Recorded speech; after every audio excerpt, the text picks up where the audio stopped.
자, 반갑습니다. 오늘은 한국사 26번째 시간 되겠죠. 그래서 우리가 지금 배우고 있는 단어는 지금 제목이 5단원이 되겠죠. 5단원 해가지고 제목이 조선 사회의 변동, 이렇게 지금 배우고 있습니다. 조선 사회의 변동. 시기적으로 제목을 붙이자면 조선 후기에 해당된다고 했습니다. 그래서 오늘은 배울 주제가 세 번째 주제, 제목에 보시면 탕평정치의 시행이라고 되어 있죠. 그래서 오늘은 세 번째 탕평정치의 시행, 조선 후기 탕평정치가 왜 나타났는지, 그리고 구체적으로 탕평정책에는 어떠한 것이 있는지에 대해서 살펴볼 건데, 오늘은 영조와 정조의 탕평정치뿐만 아니라 전반적인 조선에 대해서 복습을 하면서 한번 구체적으로 살펴보도록 합시다. 조선 왕조 변천 과정을 보면 태정, 태세, 문단, 세, 그죠? 그리고 예성, 연중, 임명선, 다음이 광인, 효현, 숙경, 영정, 순헌, 철, 마지막으로 고순으로 이렇게 이어지게 되는데, 조선의 변화 과정을 한번 전반적으로 한번 살펴보도록 합시다. 조선 초기에 나라를 갖다가 건국하고 집권한 세력은 신진사대부와 신흥 무인 세력에 의해서 조선이라는 나라가 건국되게 되고, 초기에 권력을 잡은 집단을 우리는 뭐라 부르냐면 우리가 관학파라고 부른다고 했죠. 초기에 권력을 잡은 세력을 관학파 이렇게 부릅니다. 그런데 이 세조라는 분이 무엇을 통해서 왕에 오르게 되죠? 바로 계유 정난을 갖다가 일으켜서 단종을 제거하고 왕에 오르게 되는데, 이때 관학파 중에서 세조가 왕에 오르는데 많은 도움을 주었던 일부 세력들이 있다고 했죠. 그들을 우리는 뭐라 부른다? 바로 훈구파라고 부른다고 했죠. 그리고 이 훈구파 세력이 막강한 권력을 가지게 되자 바로 이 훈구파들을 갖다가 견제하기 위해서, 성종 때 이들을 갖다 견제하기 위해서 지방에 낙향해서 제자를 갖다가 양성하고 있던 온건 사대부 세력을 중앙으로 진출시킨다고 했죠. 그들을 뭐라 부른다고 했죠? 바로 사림파, 이렇게 부른다고 했습니다. 이후 연산군 시기부터 명종 때에 이르기까지 이 훈구파와 살인파 간의 갈등을 해서 대대적인 살인파의 커다란 피해를 보게 되는 사건이 발생하게 되는데, 그걸 우리는 뭐라 부른다? 바로 사화, 이렇게 부른다고 했죠. 그래서 무오사화, 갑자사화, 기묘사화, 을사사화로 이어지게 되면서 살인들이 엄청난 피해를 보았지만, 그럼에도 불구하고 이 살인 세력들은 꾸준히 지방에서 이런 것들을 위해서 서원, 그리고 향약, 그리고 유향소 등을 통해서 세력을 키워 드디어 선조 때 이르게 되면 누가 정권을 장악한다고 했죠? 바로 이 사림 세력이 정권을 갖다가 장악하게 됩니다. 이후 또 한 가지 더 알아둬야 될 게 바로 선조 때는 무엇도 발생하였다? 임진왜란도 발생을 하게 되는데, 이때 정권을 장악한 사림 세력이 다시금 사림대 사림으로 이렇게 분열되어 결정적으로는 바로 이 문제점이라고 했죠. 이조전랑 임명 문제가 결정적인 원인이 되어 바로 사림대 사림이 갈등이 일어나서 무슨 정치가 이루어졌다? 붕당 정치가 나타난다고 했습니다. 그래서 초기 집권한 당이 누구냐? 선조 때는 누가? 바로 동인 세력이 집권을 갖다가 하게 되고, 선조 다음에 다시금 강해군 때는 이 동인이 집권한 동인이 남인과 북인으로 분열되게 되는데 북인이 집권 세력이 된다고 했죠. 그리고 북인의 후원을 받아서 누가 왕에 오르게 되냐면 강해군이 왕에 오르게 되고, 이때 강해군이 무슨 외교 정책을 펼쳤다?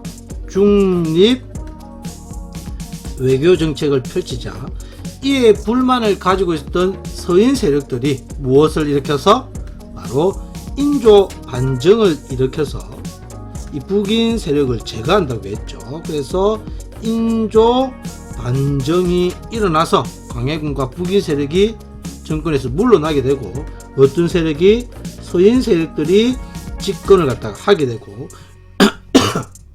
죄송합니다. 이 중립 외교의 외교 정책도 중립 외교에서 친명 배금 정책으로 바뀌면서 두 차례에 걸친 뭐가 발생하였다? 호란이 발생을 한다고 했죠. 이후 서인 세력들은 바로 이 효종 때까지 계속해서 정권을 갖다가 유지하게 되는데, 이러한 붕당을 무슨 붕당이라고 한다? 즉 선조 때부터 효종 때까지의 붕당을 선생님이 지금 다시 좀 적도록 하겠습니다. 지우개를 눌리면서 명이 들어가고 선조가 되겠죠. 여기 동인 이렇게 되는데, 이 강해군 선조 때부터 효종 때까지의 이러한 붕당을 우리가 무슨 붕당이라 부른다? 저번 시간에 바로 했었죠. 바로 긍정적 붕당이라 불렀습니다. 긍정적 붕당이 이루어졌더라. 하지만 현종 때 어떤 문제가 발생한다고 했습니까? 바로 현종 때 예송 논쟁, 즉 효종의 정통성과 관련된 문제로 예송 논쟁이 발생하게 되고, 숙종 때 이르러서 황국이 발발을 갖다가 하여 일당 전제화되면서 이때의 붕당을 갖다가 무슨 붕당이라 부른다? 이때 현종 때부터 숙종 때까지의 붕당을 우리는 부정적 붕당이라고 했죠. 부정적 붕당으로 나아가게 된다. 부정적 붕당으로 나아가게 되고, 그로 인해서 영조와 정조 때 이러한 긍정적 붕당에서 부정적 붕당으로 나아가는 모습을 해결하기 위해서 영조와 정조 때 뭐가 실시되었더라? 바로 탕평책이 실시가 되더라. 그래서 오늘 배울 내용은 이 영조와 정조 때에 실시된 구체적인 탕평 정치에 대해서 구체적으로 한번 살펴보도록 하겠습니다. 그러면 먼저 영조와 정조의 탕평책 구체적으로 보면, 자 그대로 밑에다가 적도록 하겠습니다. 먼저 첫 번째 누구의 탕평 정치? 영조의 탕평책 보도록 합시다. 영조의 탕평책은 온건적 탕평책이라 부릅니다. 온건적 탕평책이 되겠죠. 역사적인 용어로는 완론 탕평책 이렇게 부르는데, 먼저 대표적인 업적들 쭉 보면 붕당에 상관없이 능력에 따른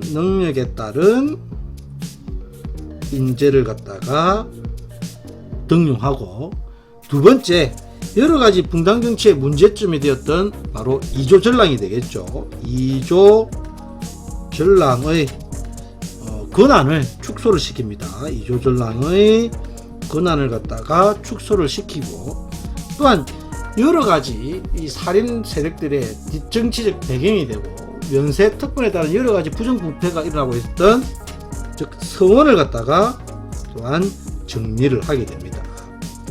그와 아울러서 근역법도 실시를 한다고 했죠. 근역법을 실시를 하여 원래 군포를 1년에 2필씩 내던 것을 한 필로 줄여주게 되었으며, 다섯 번째 형벌제도도 개편을 합니다.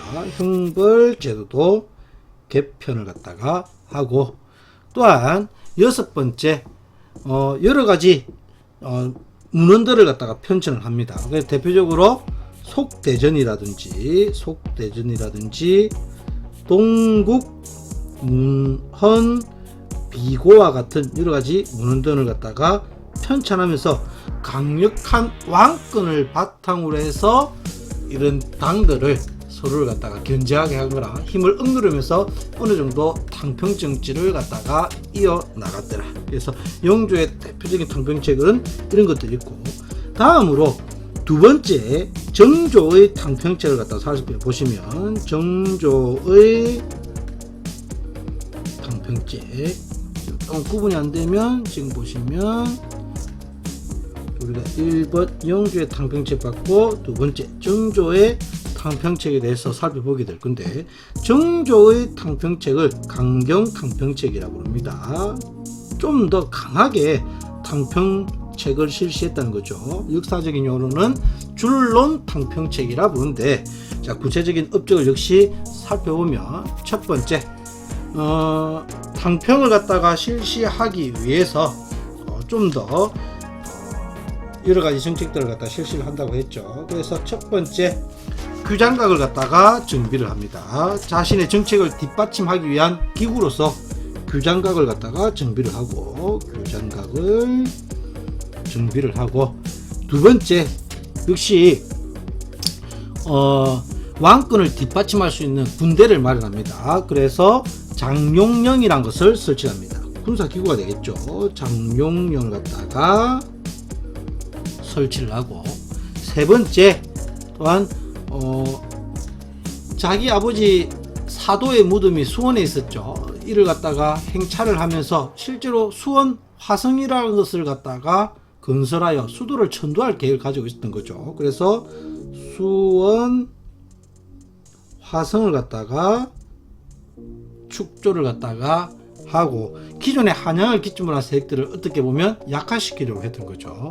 다음, 초계 문신제라는 것을 실시합니다. 초계 문신제를 갖다가 실시하여, 초계 문신제라는 것은 뭐냐면 새로운 그 관리가 되거나 혹은 중하급 관리들을 갖다가 재교육하는 제도입니다. 재교육하면서 어느 정도 왕권을 뒷받침해 줄 수 있는 그런 세력들을 갖다가 마련시켜준 그런 제도이고, 또한 다섯 번째, 서을의 차별을 갖다가 폐지시키려 노력했죠. 서을은 첩의 자식을 갖다가 서을이라 부르죠.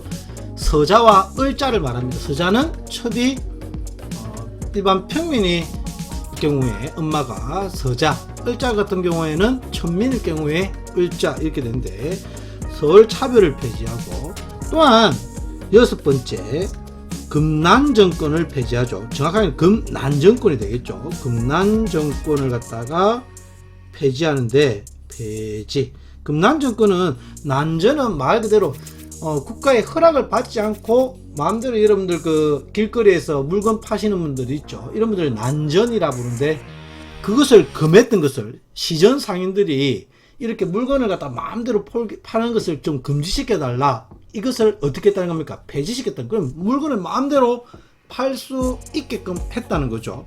이를 통해서 뭐가 가능하게 했다? 자유로운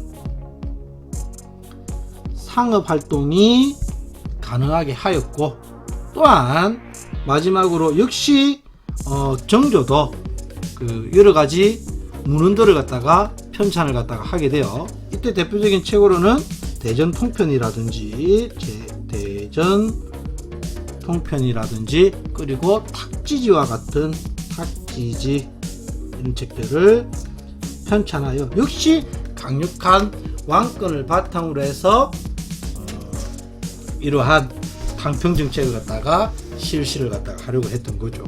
하지만 영조와 정조의 탕평책 자체가 왕권을 바탕으로 해서 어느 정도 사회를 갖다가 강화시키려고 했던 거지, 붕당정치의 부정적 붕당정치의 근본적인 해결책은 되지 못했고, 끝내 다시금 정조가 이런 나이에 돌아가시고 개혁을 마무리하지 못하자 어린 나이에 순조가 왕에 오르게 되자, 이 다음부터는 무슨 정치가 시작되었다? 바로 세도 정치가 시작되게 되었다. 그래서 다음 시간에는 탕평 정치에 이어서 바로 이 세도 정치에 대해서 살펴보도록 하겠습니다. 오늘은 조선 전반적인 사안과 영조와 정조의 강평책에 대해서 구체적으로 살펴봤고, 다음 시간에는 이 다음에 나타난 세도 정치에 대해서 살펴보도록 하겠습니다. 다들 수고하셨습니다.